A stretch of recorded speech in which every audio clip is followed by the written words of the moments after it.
Markos K is a digital artist, director and lecturer based in London. He is best known for his artificial life video art experiment A Diatomea, exhibited at Haeckel's Philetic Museum. His work can be described as an ongoing abstraction and visualizing of the microscopic worlds through computer simulations and generative techniques. These experiments explore the scientific methods and processes that reveal information about the complexity and emergence of the invisible. Labasine sits down with Markos for a short interview of his work that breaks the boundaries between scientific data and imaginary realms.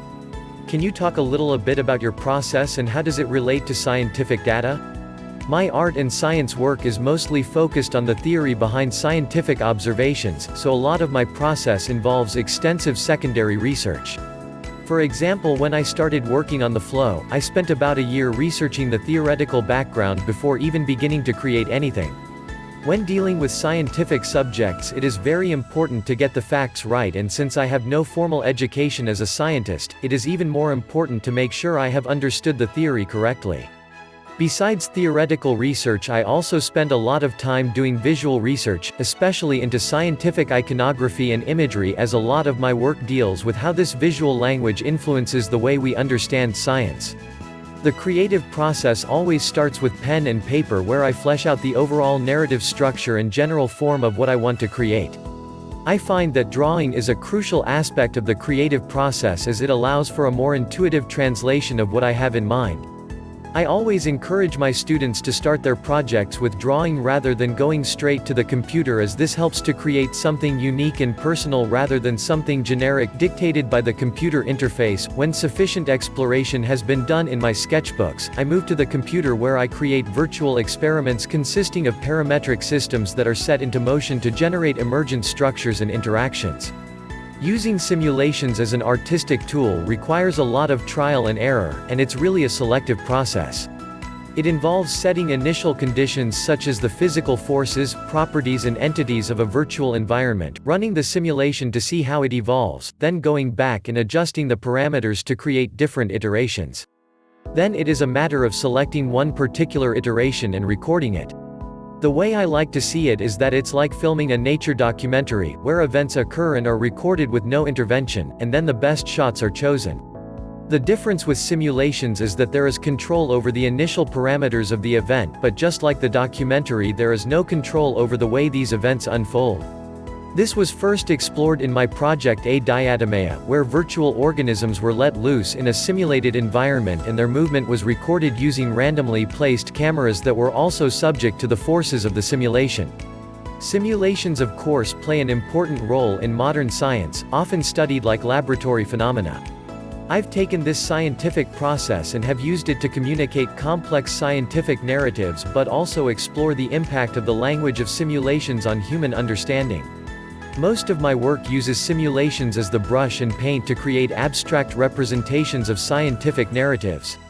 In cytoplasmic playgrounds, for example, I set out to create entirely abstract interpretations, digitization micro-events.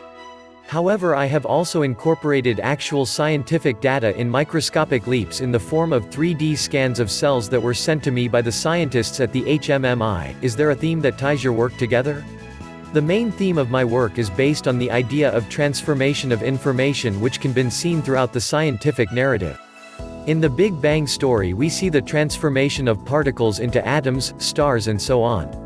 If we look at ourselves, we see a similar story. We are made of atoms that construct molecules and cells, the story of supervenience and emergence. Looking at the greater picture, we can see information increasing in complexity as it transforms from one level to the next, each with its own emergent properties.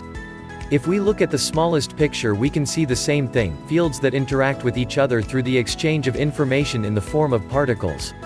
This concept was explored in the flow, and if you visit the project's microsite, you can read a more in-depth analysis of it.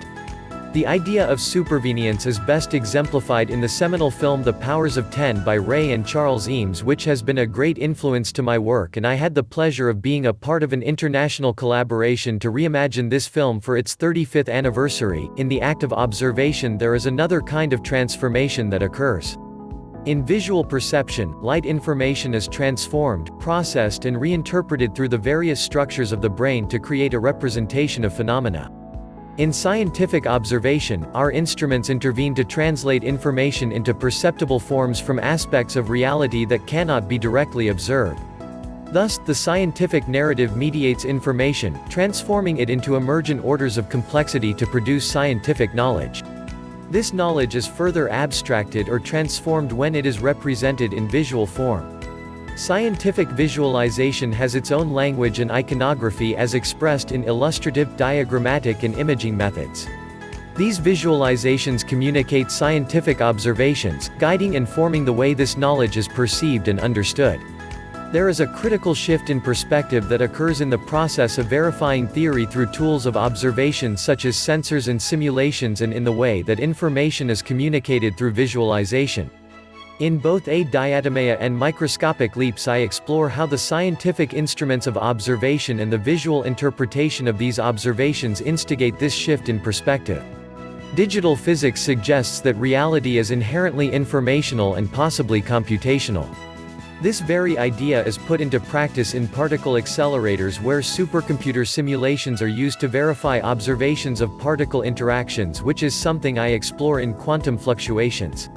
In A Diatomea, I took the concept of pancomputationalism to recreate the forms of unicellular organisms using a mathematical formula, exploring the possibility of simulating life using pure information. More details at the project's microsite www.markism.com/diatomea.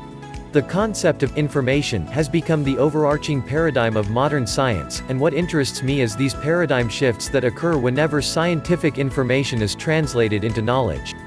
All of my work deals with this idea in its various guises in the scientific narrative, but ultimately it aims to deconstruct the way this information is interpreted and perceived in a visual manner, but also highlight the general bias of visualism in science.